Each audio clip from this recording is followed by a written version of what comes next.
Hi there, everyone. I'm Tony Trumpet. Pleased to meet you. I know you came to pay a visit to my family. We're the Brasses, as you know. Of course, we have to rush around a little bit to get to see them all because, we're a busy bunch of instruments. We play for orchestras, dance bands, marching bands, military bands, bullfights. Oh, you'll find us just about everywhere there's music. Here's a nice family portrait of the Brasses. There I am, and next to me is Cousin Trombone and his big, fat brother Tuba, and our other pretty cousin, French Horn. You might find it easy to remember us fellows in the family by saying the 3 T's, trumpet, trombone, and tuba brass. In a way, we brasses are related to the woodwind instruments. That's because, like the woodwinds, our music is made when a column of air is vibrated inside of a hollow tube. Remember? Now, one of the most important ways we differ from the woodwinds is in how that column of air inside of us is made to vibrate. We don't have reed mouthpieces like woodwind instruments do.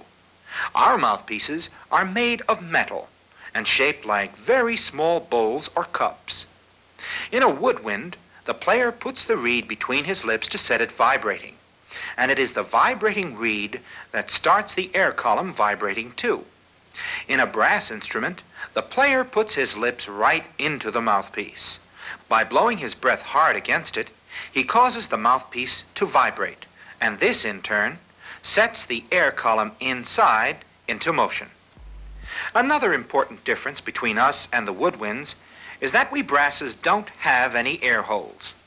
With a brass instrument, instead of using air holes which can be opened or closed to let in more air or cut it off, the brass player changes the length of the tube itself.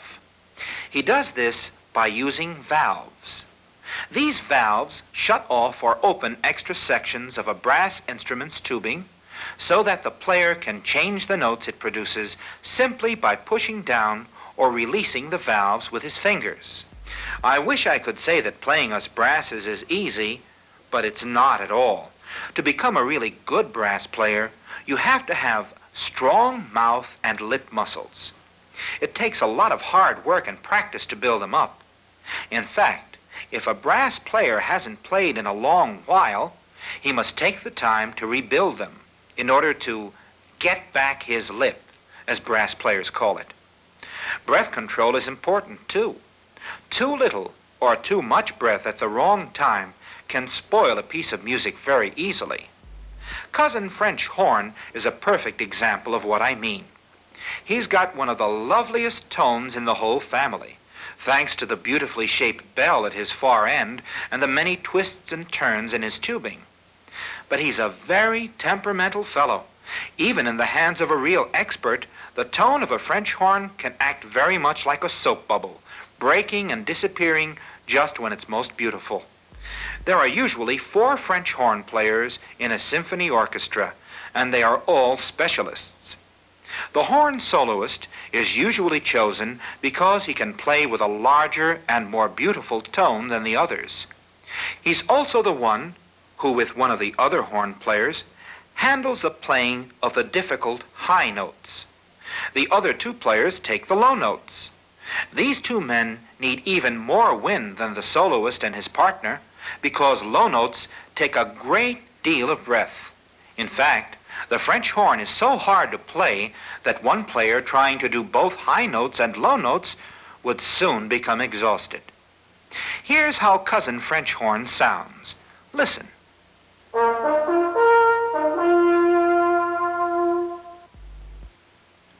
The French horn today is a brass tube between 10 and 16 feet long, very narrow at the top, bent into rings, which gradually widen towards the bell.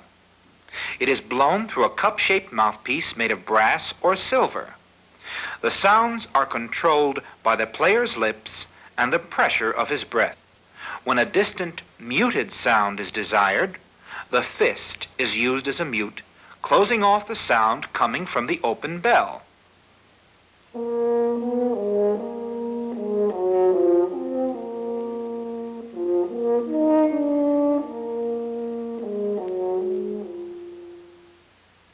As you might guess from their name, the earliest horns were made from the horns of animals. In fact, even today, instruments made from animals' horns are still being used.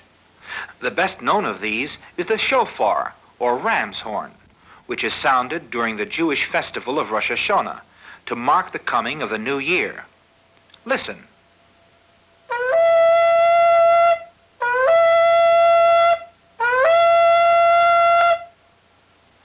There are also other kinds of horns used today that are very much the same as they were centuries ago. The Swiss Alp horn is a good example of what I mean. This instrument has been used for hundreds of years in Switzerland to call cattle and sheep back home from the high pastures.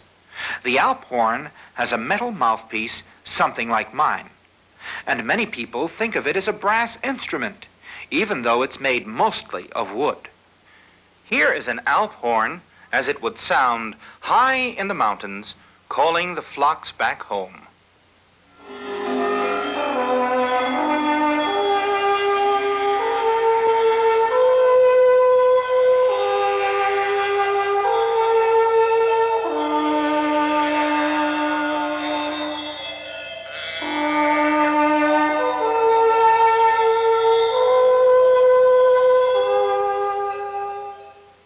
One of the first real brass instruments was the hunting horn, which could only play a single note. Its tone was very pleasing to the ear and could be heard at great distances. It was carried during a hunt, and when someone spotted the quarry being hunted, the horn was sounded to let the other hunters know which way to go. Early composers liked the hunting horn so well that they used it in the first orchestras. Since it was what is called a natural horn, it could play only one note. That meant that there was very little real use for it. No one knows who first thought of the idea, but soon horns were being made with extra pieces of bent tubing called crooks. They looked very much like the bent end of a shepherd's staff and could be added to the horns to increase the number of tones the instrument could make. Composers were delighted, but not the players. Changing crooks was a very tedious, time-wasting job. So finally, the valves I told you about earlier were invented, and modern brass instruments were born. Now you'll meet a most interesting cousin of mine, the trombone. Trombone is a fellow of many moods. He can be very serious.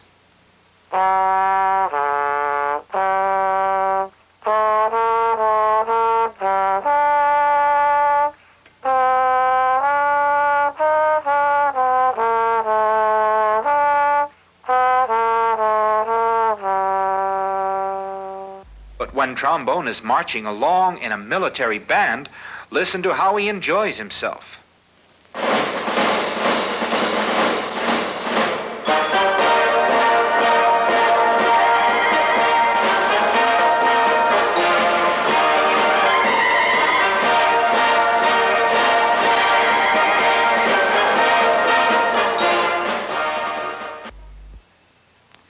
But in a jazz combo, trombone really lets himself go and has a wonderful time. Listen.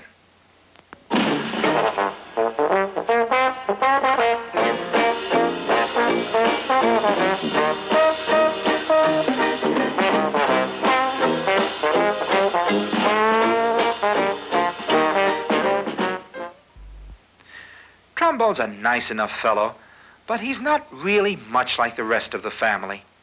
Instead of valves, like the rest of us, he's got a long section of tubing that slides in and out to change the length of his air column.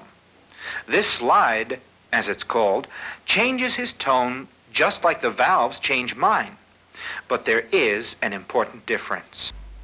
To begin with, it's almost impossible for cousin trombone to play a lot of short, quick notes without running them together. He's just not made to play that way. In fact, musicians often purposely run trombone notes together to produce a special effect called a glissando. Jazz musicians call this effect a smear. You hear this mostly in jazz, and it has a very comic effect. Listen.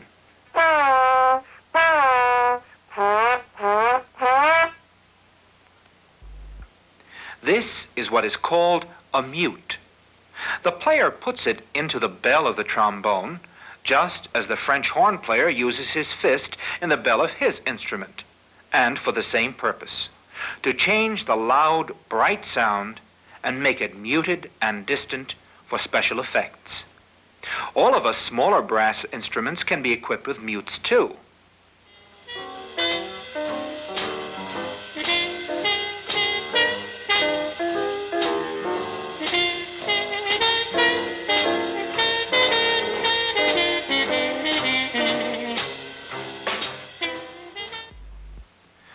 On the other end of the scale is Grandfather Tuba, the biggest member of the family, and the one with the deepest voice.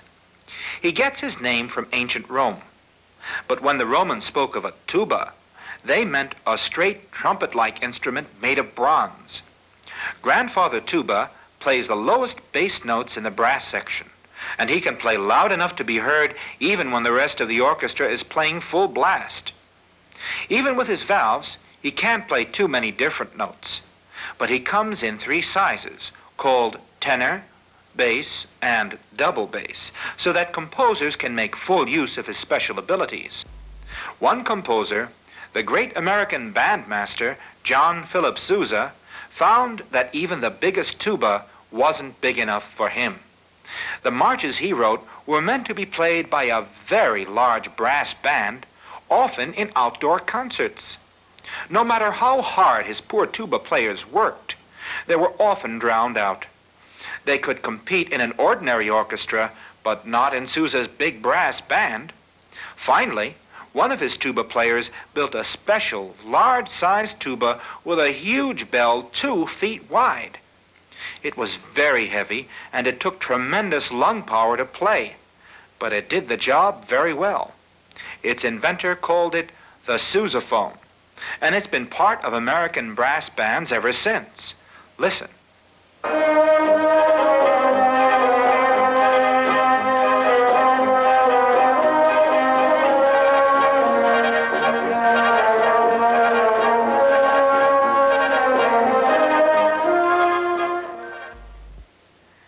And that brings us to me, the trumpet.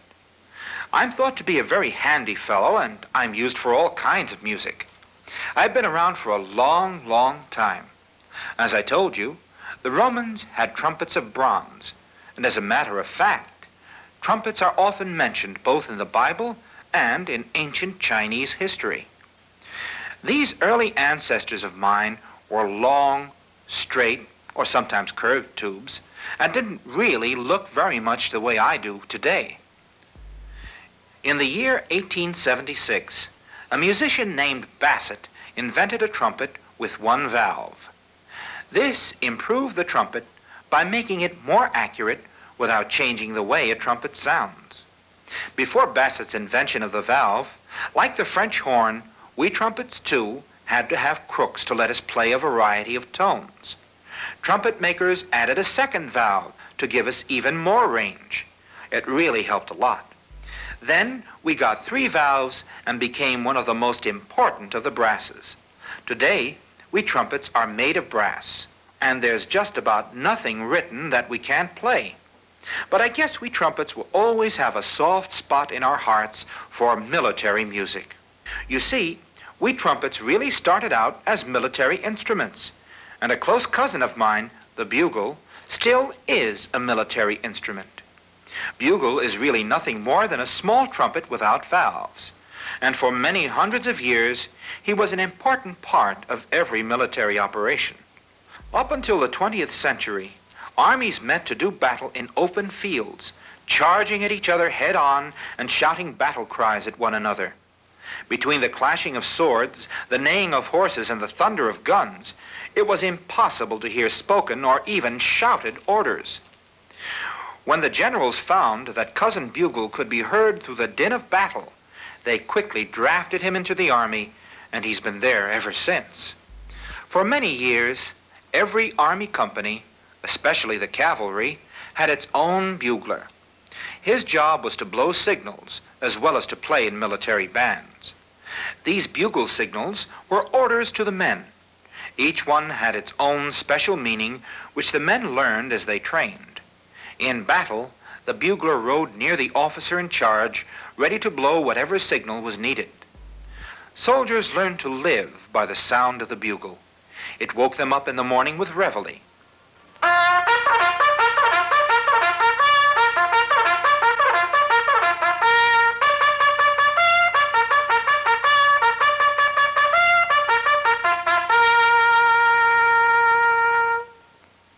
It called them to meals with mess call.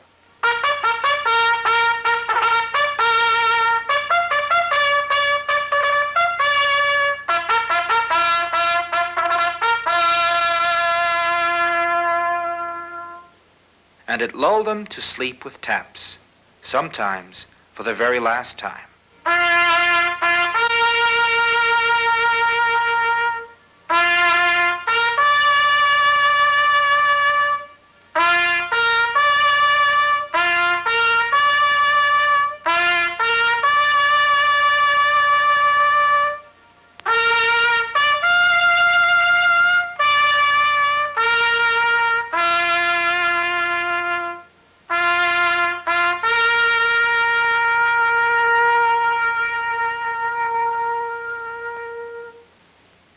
Today, Cousin Bugle is much less important than he used to be.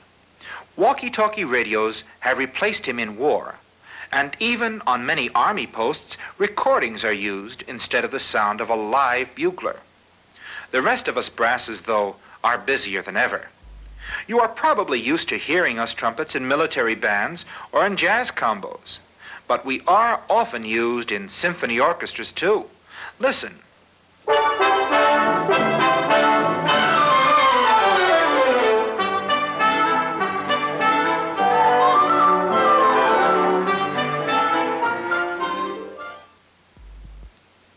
And here is a sample of a trumpet playing Dixieland jazz.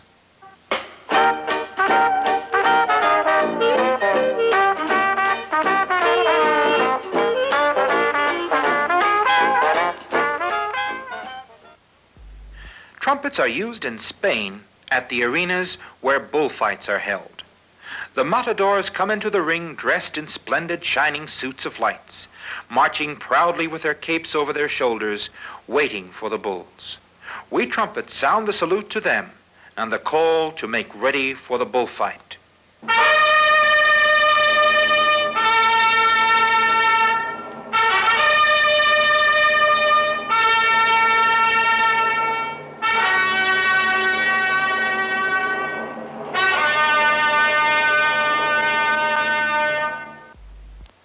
I have been talking about myself so long that I've almost forgotten my little cousin, Cornet.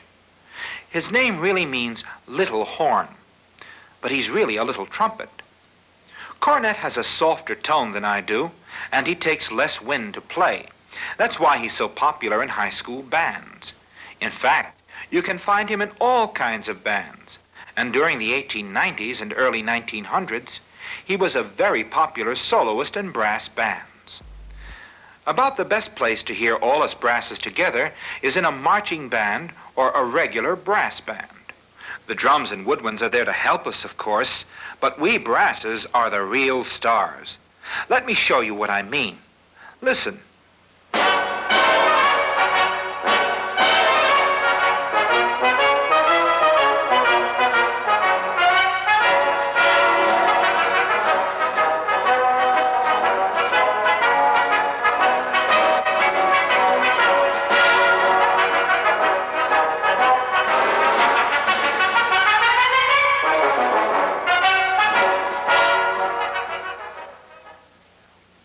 Well, I guess that's about all. Oops, wait a minute. I forgot someone very important. Here he is. That's second cousin, saxophone. You know, he's not a brass instrument at all. Well, that's not really true either. It's just that, well, he's so mixed up. He's got a reed mouthpiece and a set of keys like a woodwind, but he's made of brass. That gives him a soft, sweet sort of sound when played softly, but he can really set your ears ringing when he's played high and loud. Here's how he usually sounds.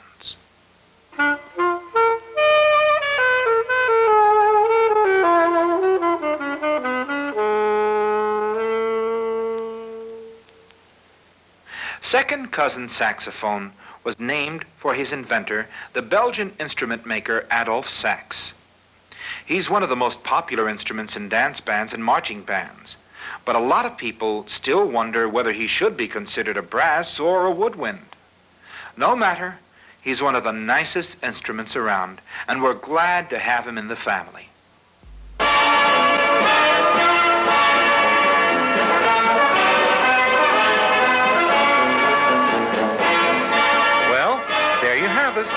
The brass family. Remember the 3 T's, trumpet, trombone, and tuba, and all the rest of us. Be listening for us. Goodbye for now.